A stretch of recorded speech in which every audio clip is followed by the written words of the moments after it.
Hello everyone, it's Salima. Today we are talking about some new makeup products that have launched recently. You know the drill on this channel, right? We are brutally honest about our reviews and we just don't talk about new stuff. We compare it to what's already out there. The goal is to figure out if these new releases are actually worth your money. Before we jump in, a quick heads up. I have been trying a lot of new lipstick launches. I've been putting together a whole dedicated video on those that will go live right after this video. So if you are a lipstick fanatic, make sure you're subscribed and have those notifications on so you don't miss it. Alright, let's get started. So, let's kick things off with the Armani Skin Tint. You might already know how much I adore the Armani Luminous Silk Foundation. It's been one of my most reliable and repurchased foundations in my collection. Because of that, I had some seriously high expectations from this new launch. Firstly, I was so happy to see that it comes with a pump. But I did notice that after a few uses, it can get a little clogged. So I give it a good shake, pump it a few times to get rid of that air bubble, and the product will start flowing smoothly again. I also had a tough time picking my shade. Originally, I ordered M5, which is recommended for medium to tan skin, but it was way too dark for me, even with my summer tan. I had to go in store and eventually settled on M3, which is a good shade for me in summer and winter. As you can tell from the swatches, this skin tint has a very lightweight, thin consistency. It blends out effortlessly and quickly settles down to a beautiful satin finish. But if you look really closely, you can see that it has subtle shimmer in it. While I cannot see that shimmer particles on my skin, I am not sure I would recommend this to anyone with mature skin or with a lot of skin texture. Personally, when I'm dealing with breakouts or texture, I prefer a base product that doesn't have any shimmer at all. I know a lot of people don't mind it, so this is just my take. But in my opinion, a skin tint or a foundation is just not the right place for shimmer. It does provide sheer coverage, which is just enough to even out your skin tone and cover up some redness.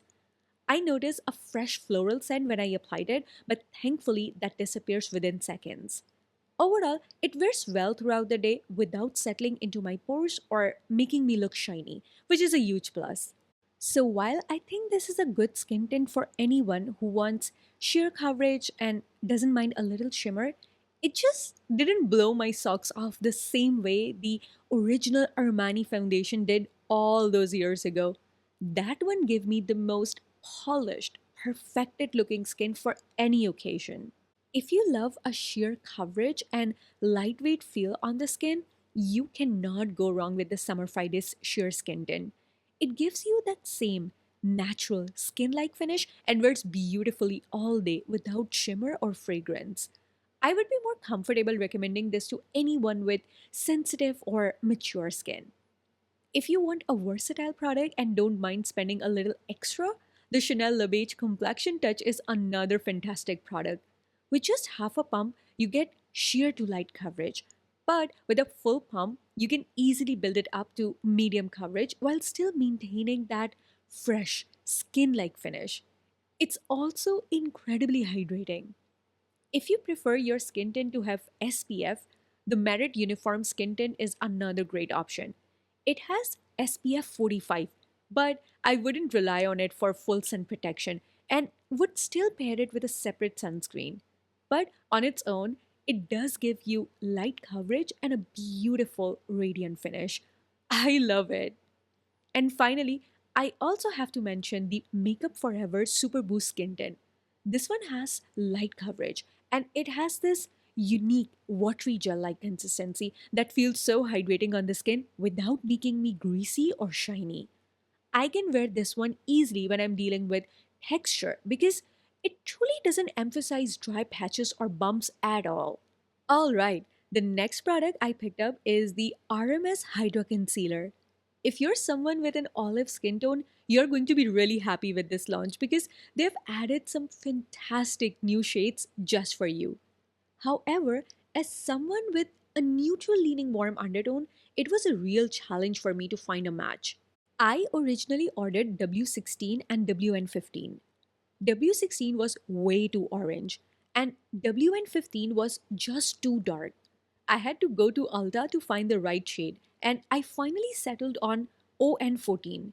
It's the perfect shade for brightening under my eyes, but I still cannot find a good match for spot concealing on my face, which is a little disappointing. I do love this brush style applicator. It's perfect for precise application. The formula has a creamy consistency and provides some hydration. Now, as someone with dry under eyes, I wouldn't call this a hydrating formula, but it's not drying at all. I can definitely make it work by pairing it with my eye cream, primer, or moisturizer. It gives you medium coverage. However, I would highly recommend you always start with a small amount. This formula can easily settle into fine lines if you use too much. To prevent creasing, I feel like I need to set it with a little bit of powder. Once I do that, it wears pretty well throughout the day. Overall, I like this concealer, but I don't love it. If you are on a hunt for a better shade range without compromising on coverage, I would definitely recommend the Danessa Myricks Yummy Skin Concealer. I get a solid medium to full coverage with this one. It's much more hydrating and lightweight than the RMS concealer, and it surprisingly doesn't crease at all. I can set it with a powder, but I don't have to, which is a huge bonus. The formula is just so much more forgiving and long wearing. For straight up full coverage right off the bat, I love the Saracryl concealer. This is another great serum like lightweight formula that wears beautifully all day long. Its biggest limitation is the shade range. So if you can find your shade, definitely try it out. But if not, the Danessa Myricks is the way to go.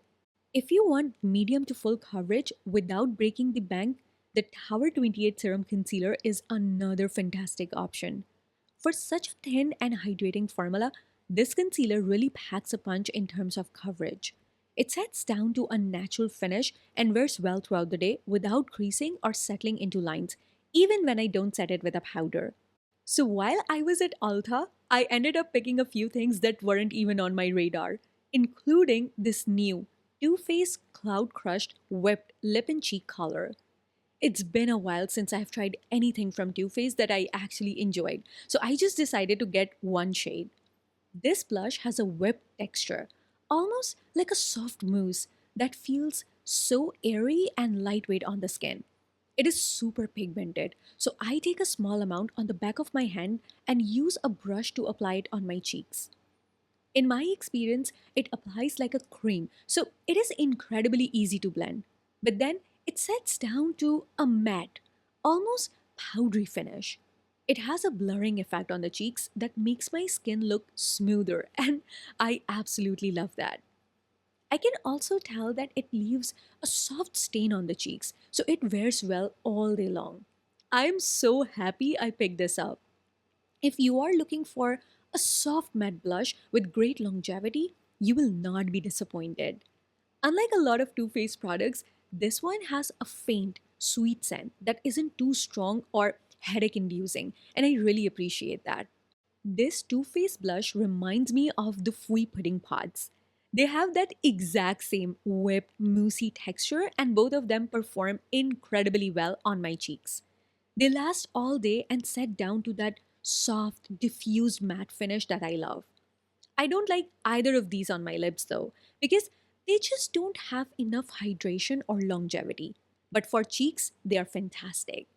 Fwee pudding pods are not only more affordable, but they have a huge shade range. I almost get overwhelmed by the choices, but it means there is truly a shade for every skin tone, which I really appreciate.